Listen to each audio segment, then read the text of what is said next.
Welcome physics students to today's video on series and parallel circuits. This video will be focusing on problem solving of simple series and parallel circuits. Before we commence, I would recommend that viewers watch the following video on basic series and parallel circuits. So first of all, before we get into this, some components just to identify. It's our symbol for our voltmeter, our ammeter, our light globes, switch, and our cell. So our first example, what does the voltmeter read in each of the scenarios? Now be aware that the single cell delivers 6 volts in each of these examples. So have a look at these please. You can possibly pause the video now and try and work out what would each of these 6 different voltmeters read. So we've got 1, 2, 3, 4, 5, 6 in the 6 different circuits. Give that a go and we'll try our solutions shortly. Okay, let's have a look. Our first one, we have the voltmeter is measured across, voltage is always measured across the component, measured across a cell, and we said that each cell has 6 volts. So that one will be simply 6 volts. And now we know there's 6 volts in this cell. One of the rules of electrical circuits in a series circuit is that all that 6 volts has to be found in the external circuit. Okay, so here's our single light globe, so the entire 6 volts is found across the light globe. This is of course assuming the switch is being closed. Our third circuit has again a 6 volt cell, and that's shared across 2 light globes. We assume the light globes are equal resistance. So if I've got 6 volts shared across 2 light globes equally, that gives us 3 volts across a single light globe. Let's move on to example D. We've got 2 cells. So each cell is worth 6 volts, give us 12 volts in total. Now we've got 12 volts from our battery, and that's shared across 2 light globes. So across both of them, we'd find that uses up all 12 volts. However, across one single light globe, that 12 volts is shared 50-50 because of equal resistance, and we only have 6 volts across one. So that's examining how voltage breaks up within series circuits. Let's now have a look at some parallel circuits. Exactly the same scenario. We need to predict what the voltmeter will read at position 1, 2, 3, 4, 5, and 6. And of course, again, we're assuming that a single cell delivers 6 volts. So up the top, we have a single cell, which gives us a voltage of 6 volts. In circuit B, we have 6 volts being delivered, and we've got 2 branches. And we want to know what is the voltage drop across the second branch. Well, the voltage drop across each branch within a parallel circuit is the same to that of the battery or the cell. So we started with 6 volts in our cell. That means this particular branch down the bottom will get the full 6 volts. Example C, very similar, except we're now measuring what is the voltage across the first branch, the component in the first branch. So we've got 6 volts from the cell, we know there's 6 volts in the bottom branch, there is also 6 volts in the top branch. When you think about this, there's no potential difference lost in the wires to this point, this node, and on the right hand side there is no potential difference lost. Potential difference is being a fancy word for voltage, to this point, this node or branch in the wires. So between here and here we have the same potential as the battery, a full 6 volts. And again, we're assuming these switches are closed to complete the circuit. Let's look at circuit D. Again, we know that each cell delivers 6 volts. So I've got 2 cells, 2 6 volts gives me 12 volts across the battery. So circuit E, we've got 12 volts going across the battery, which means our first branch will have 12 volts and our second branch will also have 12 volts. Okay, so the voltage across this second branch, which is being measured across the 2 components, will be equal to that of the battery of 12 volts. However, in that bottom branch, the potential difference or the voltage measured across just one of these light globes will be half of the 12, which will be 6 volts. So from this point in the circuit to this point in the circuit, we have the same potential difference or voltage as the battery. But when we're looking at the voltage drop across only one globe in that branch, we know only half of the 12 volts will be located across it, which is 6 volts. Okay, let's have a look at the current in each of the following scenarios. Again, we assume the single cell delivers 4 amps of current. So here at the start, we've got 4 amps of current leaving the positive terminal. Current always travels from the positive or large terminal or around to the negative or the small terminal. So we've got 4 amps leaving the battery. At this point here in the circuit, I would still have 4 amps. At this section of the circuit down the bottom before it enters the light globe, I will also just have 4 amps. And after the light globe, assuming these switches are of course closed, I still have 4 amps. what we find is the current is the same anywhere along the path of a series circuit. Let's move down to our second example. We've now got two batteries which will give us double the voltage, which should give us double the current. However, we've got 2 resistors. I've got double the resistance. So effectively, I'm pushing our charge out with twice the force or pressure, but it's being blocked twice as hard with a double resistance. So I still have 4 amps. I've got 4 amps leaving the battery, so in the wire, I would have 4 amps at this point. Between the two light globes, current is not used up. It is the measure of the flow, the rate at which charge passes. So I've got 4 amps coming into this first light globe. I will still have 4 amps between the two light globes and also 4 amps after the two light globes. Let's have a look at current within parallel circuits. And again, I have a 4 amp cell. So 4 amps leaves the positive terminal and travels around to the negative. So it comes along, and at this point, it still has 4 amps. It reaches this node whereby current can either travel through branch 1 or branch 2. Now, both of these branches have equal resistance with a light globe each. So the 4 amps comes along, hits the node, and we have a 50-50 split because the resistance or the impedance is the same in both. It's as equally hard to travel through branch 1 as it is branch 2. So that would give us 2 amps on the first branch, and also in circuit C, 2 amps on the second branch. 4 amps is traveling from the battery.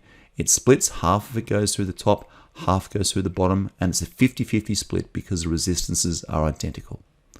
Let's have a look at circuit D. 4 amps leaves the battery, and you have the option of traveling through branch 1 or branch 2. So that 4 amps will split up. The ratio in which it splits up is determined by the resistance. The first branch has 2 light globes. The second branch has exactly the same 2 light globes. And so there's equal resistance, which means 2 amps go on the top, and on circuit E, 2 amps will also go on the bottom. Now, within these branches, it doesn't matter if we measure the current before the first light globe, in between light globe 1 and 2, or after the second light globe. It will still be 2 amps all the way through this branch, as it is on the bottom, 2 amps on the bottom. Now, once that 4 amps splits and it goes 2 amps in the top, 2 amps in the bottom, when it recombines again, of course, you'll have 4 amps traveling back to the battery. As always, we're assuming this switch is closed. A task for you. I'd like you to sketch the following circuits in your notebook and solve for V1 to V10. So please pause at this point, sketch these circuits in, and find the values of V1, V2, V3, V4, V5, V6, V7, V8, V9, and V10. Solutions coming up shortly. Okay, let's have a look at these quickly. We've got 6 volts cell, which means V1 will be 6 volts. There's only one component in the circuit to use up that energy.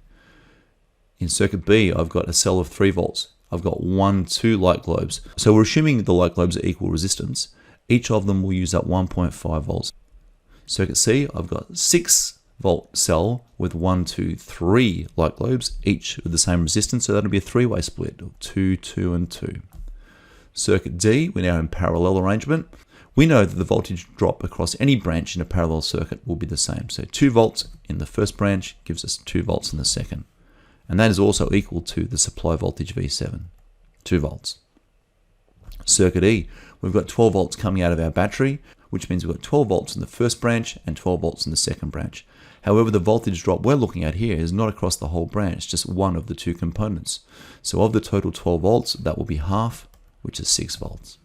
Circuit F, I've got 4 volts coming out of our cell, which means in our first branch, I will also have 4 volts. Nicely done. Task 2. Sketch the following circuits in your notebook and solve for the ammeter reading A1 to A10. So we're measuring the current. Pause at this point, draw these circuits into your book and fill in the gaps. Let's have a look at the solutions. Circuit A has 6 amps leaving the cell, and we know that anywhere in a series circuit, given this switch is closed, the current will stay the same. So A1 will remain 6 amps. Circuit B has got 3 amps leaving the cell, which means everywhere in the circuit there will be 3 amps. So this particular meter reading of A2 will be 3 amps. Circuit C, we don't know the current leaving the cell. However, we know there's 2 amps between light globe 2 and light globe 3. We do know the current is the same everywhere in the circuit, so A3 must have been 2 amps. Circuit D, it has 12 amps leaving the cell, and there's a split in the first branch parallel, and there's a split in the second parallel branch. Now, these two branches have exactly the same resistance, so the ratio will be a 50-50 split. A4 therefore will be 6 amps, A5 will be 6 amps. So 12 splits equally, 6 amps in the first branch, 6 amps in the second branch. When they combine back together again and flow back to the negative terminal, the 6 plus the 6 returns with 12 amps. Circuit E, we have some unknown current leaving the cell. We know there is 3 amps traveling through the first branch, and we're not sure about the current traveling through the second branch. However, they're exactly the same resistances, so the current running through the top branch or the first branch will be the same as that of the bottom or the second branch. It also will be 3 amps. Which means if we've got current of 3 amps running through the top branch, current of 3 amps through the second branch, before they split, this A7 value must have read 6 amps, because 6 is the sum of the 3 and the 3. Our final example, circuit F. We want to know what's the current leaving the cell. So there's 6 amps in the first branch, and we're not sure what the current is in the second branch. Well, if there's 6 amps going through the first branch and only one resistance, when I've got double the resistance, I'm only going to get half that current. Remember, these are ratio based. In our previous example, we've looked at one globe, equal resistance, so exactly the same current. Two globes, equal resistance, exactly the same current. One globe and now 2 globes. If I've got twice as much resistance, I'm only going to get 1/2 the current. And of course, if I have 6 amps in the first branch and 3 amps in the second branch, I must have originally had 9 amps. Finally, I'd like you to complete the following statements in your notebook. Series circuits. The supply voltage from the battery. What happens to the supply voltage from the battery? Try and complete this sentence in your notebook, and we'll pause the video now and have a look at the answer shortly. Okay, I'm not worried if your answer is slightly different, but in effect, the supply voltage from the battery splits up between the components within the circuit. So that means the supply voltage, Vs, that's the symbol used for supply voltage, is equal to the voltage drop across component 1, plus the voltage drop across component 2, plus the voltage drop across component 3, and so forth, depending on the number of components in your circuit. Try the next one, the supply current from the battery. Pause now and finish that sentence in your own words. Okay, the supply current from the battery remains constant within the circuit. So current supply is equal to current at any point 1, at any point 2, at any point 3, and so forth. For parallel circuits, please complete this sentence in your notebook. The supply voltage from the battery, pause now. The supply voltage from the battery remains constant between the branches of the circuit. So the supply voltage Vs will be equal to the voltage in branch 1, which will be equal to the voltage in branch 2, which will be equal to the voltage in branch 3 if there is a branch 3, and so forth.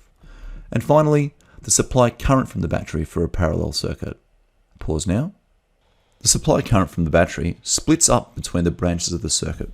That is, the current coming from the supply will equal the current in branch 1 plus the current in branch 2 plus the current in branch 3. Thank you for watching this video. If you've enjoyed and indeed learned something from this video, please remember to like, share, comment, and subscribe. And as always, thanks for watching.